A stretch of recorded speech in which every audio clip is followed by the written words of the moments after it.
इकडे मुंबईमधल्या चेंबूरमध्ये पुरुषांच्या शासकीय भिक्षुकगृहामधल्या भिक्षुकांची मतदार यादीमध्ये नोंद असल्याचं उघडकीस आलंय।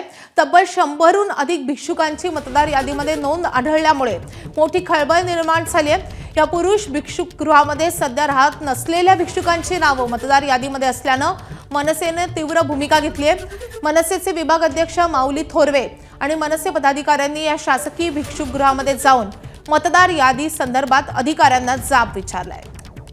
सिग्नलवर भिक्षा मागणाऱ्या लोकांना किंवा नशा करणाऱ्या लोकांना या सुधारगृहात आणलं जातं आणि ठेवलं जातं।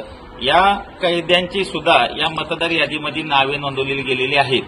परंतु हे कैदी आता आम्ही या ठिकाणी सुधारगृहाचे अधीक्षक यांना भेटलो तर बरेचसे कैदी या ठिकाणी सुधारगृहातून निघून गेलेले किंवा त्यांना पाठवलेलं आहे, तरी सुद्धा या प्रारूप मतदार यादीमध्ये त्यांची नावे आहेत।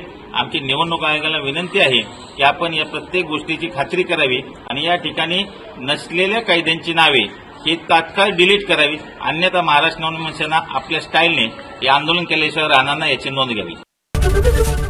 एबीपी माझा, उघडा डोळे बघा नीट।